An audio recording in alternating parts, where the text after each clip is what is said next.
ನಮಸ್ಕಾರ, ಲತಾ ಕುಕಿಂಗ್ ಬ್ಲಾಗ್ಗೆ ಸ್ವಾಗತ. ಇವತ್ತು ನಾನು ಚಟ್ನಿ ಗಿಣ್ಣ ಮಾಡ್ತಾ ಇದ್ದೀನಿ. ಈ ಗಿಣ್ಣ ಹೇಗ್ ಮಾಡೋದು ಅಂತ ತೋರಿಸ್ಕೊಡ್ತೀನಿ. ಈ ವಿಡಿಯೋ ನೋಡೋ ಮುಂಚೆ ನೀವು ನಮ್ಮ ಚಾನಲ್ಗೆ ಸಬ್ಸ್ಕ್ರೈಬ್ ಆಗಿ ಹಾಗೆ ಪಕ್ಕದಲ್ಲಿ ಕಾಣೋ ಬೆಲ್ ಬಟನ್ ಪ್ರೆಸ್ ಮಾಡಿ. ಬನ್ನಿ ಇವಾಗ ಚಟ್ನಿ ಗಿಣ್ಣ ಹೇಗ್ ಮಾಡೋದು ಅಂತ ನೋಡೋಣ. ನೋಡಿ, ಇವಾಗ ಗಿಣ್ಣ ಮಾಡ್ಲಿಕ್ಕೆ ನಾನು ಅರ್ಧ ಲೀಟರ್ ಹಾಲು ತಗೊಂಡಿದ್ದೀನಿ. ಹಾಲು ಗಟ್ಟಿಯಾಗಿರ್ಬೇಕು, ಗಟ್ಟಿ ಹಾಲೇ ತಗೋಬೇಕು. ನೀರ್ ಹಾಲಾದ್ರೆ ಗಿಣ್ಣು ಚೆನ್ನಾಗಿ ಬರಲ್ಲ, ಹಾಗಾಗಿ ಗಟ್ಟಿ ಹಾಲೇ ತಗೋಬೇಕು. ಈಗ ಇದಕ್ಕೆ ನಾನು ಇಲ್ಲಿ ಬೆಲ್ಲನ ತುರ್ದು ಪೌಡರ್ ತರ ಮಾಡ್ಕೊಂಡಿದೀನಿ. ನೋಡಿ ಈ ತರ. ಈಗ ಇಲ್ಲಿ ನಮ್ಗೆ ಎಷ್ಟು ಸ್ವೀಟ್ ಬೇಕೋ ಅಷ್ಟು ನೋಡ್ಕೊಂಡು ನಾವು ಬೆಲ್ಲನ ಹಾಕೋಬೇಕು. ಈ ಅರ್ಧ ಲೀಟರ್ ಹಾಲಿಗೆ ಸ್ವೀಟ್ ಎಷ್ಟು ಬೇಕೋ ಅಷ್ಟು ನೋಡ್ಕೊಂಡು ನಾವು ಕರಗಿಸ್ಕೋಬೇಕು ಬೆಲ್ಲನ.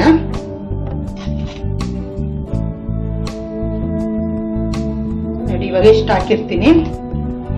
ಈಗ ಇದನ್ನೆಲ್ಲ ಚೆನ್ನಾಗಿ ಹಾಲಲ್ಲಿ ಬೆಲ್ಲ ಕರಗಬೇಕು. ಸ್ವೀಟ್ ಜಾಸ್ತಿ ಬೇಕಂದ್ರೆ ಸ್ವಲ್ಪ ಬೆಲ್ಲ ಜಾಸ್ತಿ ಹಾಕೋಬೇಕು, ಕಡಿಮೆ ಸ್ವೀಟ್ ಬೇಕು ಅಂದ್ರೆ ಕಡಿಮೆ ಹಾಕೋಬೇಕು. ಹಾಲಲ್ಲಿ ಬೆಲ್ಲ ಚೆನ್ನಾಗಿ ಕರಗಬೇಕು, ಇಲ್ಲಿವರೆಗೂ ಚೆನ್ನಾಗಿ ಕರಗಿಸ್ಕೋಬೇಕು. ಬೆಲ್ಲನ ತುರ್ದಾಕೋದ್ರಿಂದ ಬೇಗ ಕರಗುತ್ತೆ. ನೋಡಿ, ಇವಾಗೆಲ್ಲ ಕರಗಿದೆ. ಈಗ ಇಷ್ಟಾದ್ರೆ ಸಾಕು. ಇದಕ್ಕೆ ಈಗ ನಾನು ಇಲ್ಲಿ ಒಂದು 3/4 ಕಪ್ ಅಷ್ಟು ಗಿಣ್ಣದ ಹಾಲು ತಗೊಂಡಿದ್ದೀನಿ. ಇದು ಹಸುವಿನ ಗಿಣ್ಣದ ಹಾಲು. ಇದನ್ನ ಈಗ ಹಾಕ್ತಾ ಇದ್ದೀನಿ. ಇದನ್ನೆಲ್ಲ ಚೆನ್ನಾಗಿ ಮಿಕ್ಸ್ ಮಾಡ್ಕೋಬೇಕು. ನೋಡಿ, ಇದಿಷ್ಟು ಮಿಕ್ಸ್ ಆದ್ಮೇಲೆ ನಾವು ಒಂದ್ಸಲ ಇದು ಸ್ವೀಟ್ ಹೇಗಿದೆ ಅಂತ ಚೆಕ್ ಮಾಡ್ಕೋಬೇಕು. ಸ್ವೀಟ್ ಕರೆಕ್ಟ್ ಆಗಿದ್ರೆ ಇಷ್ಟೇ ಸಾಕು. ನೋಡಿ, ಸ್ವೀಟ್ ಸರಿಯಾಗಿದೆ. ಈಗ ಇದಕ್ಕೆ ಒಂದು ಅರ್ಧ ಸ್ಪೂನ್ ಅಷ್ಟು ನಾನು ಏಲಕ್ಕಿ ಪೌಡರ್ ಹಾಕ್ತಾ ಇದ್ದೀನಿ. ಏಲಕ್ಕಿ ಪೌಡರ್ ಹಾಕೋದ್ರಿಂದ ಗಿಣ್ಣು ಘಮ ಘಮ ಅಂತ ಇರುತ್ತೆ. ನೋಡಿ, ಇವಾಗೆಲ್ಲ ಚೆನ್ನಾಗಿ ಇದನ್ನ ಮಿಕ್ಸ್ ಮಾಡ್ಕೋಬೇಕು. ತುಂಬಾ ಸುಲಭ ಈ ಗಿಣ್ಣು ಮಾಡೋದು. ನಾವಿಲ್ಲಿ ಬೆಲ್ಲದ ಬದಲಿಗೆ ಸಕ್ಕರೆ ಹಾಕಿ ಮಾಡ್ಬೋದು. ಸಕ್ಕರೆ ಹಾಕಿದ್ರು ತುಂಬಾ ಚೆನ್ನಾಗಾಗುತ್ತೆ. ನೋಡಿ, ಈಗ ಎಲ್ಲ ಚೆನ್ನಾಗಿ ಮಿಕ್ಸ್ ಆಗಿದೆ. ಈ ಹಾಲನ್ನೆಲ್ಲ ಸೋದಿಸ್ಕೊತೀನಿ. ನೀಟಾಗಿ ಸೋಸ್ಕೋಬೇಕು. ನೋಡಿ, ಇವಾಗ ಸೋಸಿದೆಲ್ಲ ಆಗಿದೆ. ಈಗ ನೋಡಿ, ಇಲ್ಲಿ ನಾನು ಸ್ಟವ್ ಮೇಲೆ ಒಂದು ಕುಕ್ಕರ್ ಇಟ್ಟಿದ್ದೀನಿ. ಕುಕ್ಕರ್ ಅಲ್ಲಿ ಸ್ವಲ್ಪ ನೀರ್ ಹಾಕಿದ್ದೀನಿ. ನೀರ್ ಚೆನ್ನಾಗಿ ಕಾಯ್ತಾ ಇದೆ. ನೋಡಿ, ಇವಾಗ ನೀರ್ ಚೆನ್ನಾಗಿ ಕಾಯ್ತಾ ಇದೆ. ಇದರಲ್ಲಿ ನಾನು ಇವಾಗ ಈ ರೀತಿದೊಂದು ಸ್ಟ್ಯಾಂಡ್ ಅನ್ನ ಇಡ್ತಾ ಇದ್ದೀನಿ.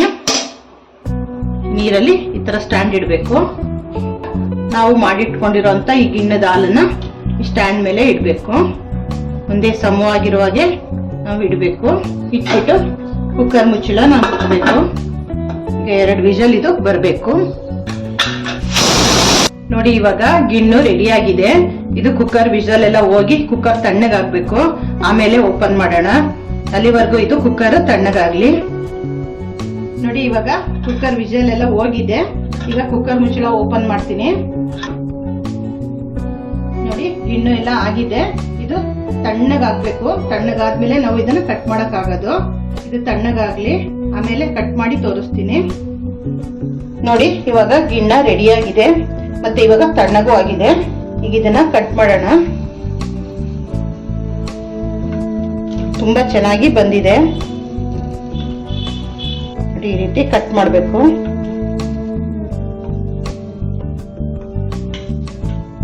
ಈ ಗಿಣ್ಣದ ಹಾಲಿಂದ ಬೇರೆ ಬೇರೆ ರೀತಿ ಗಿಣ್ಣಗಳನ್ನ ಮಾಡ್ತಾರೆ. ಇದು ಚಟ್ನಿ ಗಿಣ್ಣ ಅಂತ ಹೇಳಿ ಕರೀತಾರೆ ಇದನ್ನ. ನೋಡಿ, ಇವಾಗ ಕಟ್ ಮಾಡಿದ್ದಾಗಿದೆ. ನೋಡಿ, ಪೀಸ್ ಎಷ್ಟು ಚೆನ್ನಾಗಿ ಬಂದಿದೆ. ಗಿಣ್ಣು ಚೆನ್ನಾಗಾಗಿದೆ. ನೋಡಿ, ಗಿಣ್ಣು ರೆಡಿ ಆಗಿದೆ. ರುಚಿ ರುಚಿಯಾಗಿರುತ್ತೆ. ತಿನ್ನಕ್ಕಂತೂ ತುಂಬಾ ಚೆನ್ನಾಗಿರುತ್ತೆ. ನೋಡಿ, ಗಿಣ್ಣು ಇವಾಗ ರೆಡಿ ಆಗಿದೆ. ನೋಡಿ, ಆರೋಗ್ಯಕರವಾದ ರುಚಿಯಾದ ಚಟ್ನಿ ಗಿಣ್ಣು ರೆಡಿ ಆಗಿದೆ. ನೀವು ಒಂದ್ಸಲ ಮನೇಲಿ ಮಾಡಿ ನೋಡಿ ಹೇಗಿದೆ ಅಂತ ಕಮೆಂಟ್ ಮಾಡಿ. ಹಾಗೆ ನಮ್ಮ ಚಾನಲ್ಗೆ ಸಬ್ಸ್ಕ್ರೈಬ್ ಆಗಿ.